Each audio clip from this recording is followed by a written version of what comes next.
So that is the last message from former President FW de Klerk. It has been released by his foundation now that he has died. Lindsay Dentlinger is outside the former president's home in Fresno, Cape Town. She joins us now. Hi there, Lindsay. So we have been keeping watch outside his home. We saw earlier that the hearse left with his body.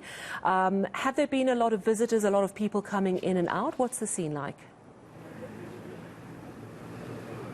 No, Sally, very, very quiet here. And if anything, those passing by, I think, are quite curious as to why we are all camped outside here. In the last 2 hours or so, we just saw a delivery of some flowers. Somebody came to the gate to collect those, wouldn't speak to us. We saw what we presume to be some plainclothes security detailed people being dropped off. And then about half an hour ago or so, the chairperson of the FW de Klerk Foundation, Dave Stewart, entering the property, and we remain hopeful that he might come out and speak to us. But otherwise, Sally, very, very quiet here as far as any visitors to this house. Certainly, of course, a busy street.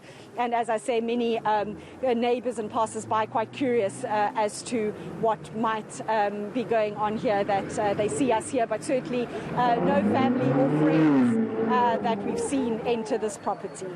Of course, there has been a huge response across the political spectrum and many politicians commenting today in the parliamentary precinct in the run-up to the medium-term policy statement. How would you think his legacy is going to be best described? Because, of course, lauded as the man in that clip that we played, who had, by what he says, a conversion and a deep conviction that apartheid was morally wrong, and he is the person who will forever be remembered from the National Party, who said we have to negotiate, and who released Nelson Mandela, who unbanned the ANC. But still a lot of criticism. He was part of the National Party and a very ardent member at times as well. Tell us a little bit more about the political response.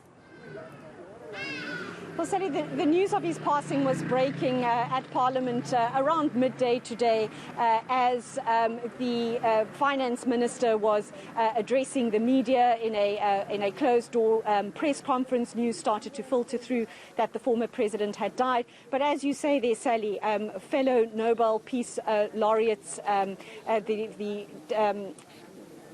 Desmond Tutu Foundation and also the Nelson Mandela Foundation, I think the sentiment quite similar there, that I think the Nelson Mandela Foundation put it that although FW de Klerk's legacy is a large one, I think they used the word an uneven one, and stronger words coming out in the from the Desmond Tutu Foundation, feeling that although his role in dismantling apartheid had to be acknowledged, that he just didn't go far enough in his later years, in his latter years, to acknowledge his role in the apartheid ideology and the extent to which apartheid, the impact it had on people. You know, he was very controversially made those remarks not too long ago, that he didn't feel that apartheid was a crime against humanity. And certainly when I heard him speak last at the press club here in Cape Town on the 30th anniversary of him making that watershed speech in Parliament, he expressed the sentiment that he felt that South Africa was a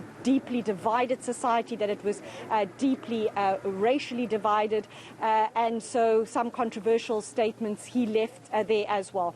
But Sally, here are some MPs, their remarks, their response to the news of his passing at Parliament today.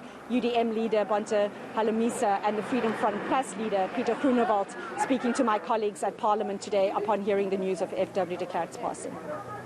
He played a role in South Africa, South African politics. We pass our condolences to his family.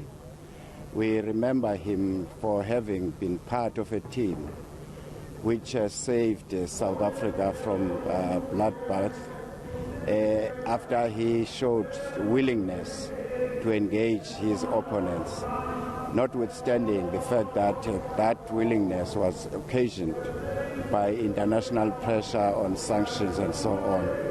But these threats, as you know, have been there even in '85, or even before 1985 when P.W. Botha was the president.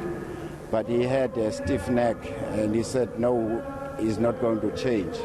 So at least FW de Klerk, we can say he was not in the same league as PW Botha. For that, we will continue to respect him because the power was transferred to political power to the majority citizens of this country. How we use that power, we cannot blame him.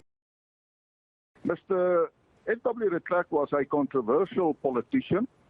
Not everybody agreed with him, and it is well a fact that he has changed the political landscape in South Africa, and by that, in certain spheres he was very popular, and some other spheres it was very unpopular. The fact of the matter is that Mr. FW de Klerk did what he believed in, and he has changed South Africa. And I also think that if you look back at what happened since 1994 till now, that he was not satisfied that the outcome of what he envisaged for South Africa was the same. Yeah, so just two responses there, Lindsay. We'll leave you to keep watch on the comings and goings outside the home of the late FW de Klerk. Thank you very much for that report, Lindsay Dentlinger in Cape Town. Still to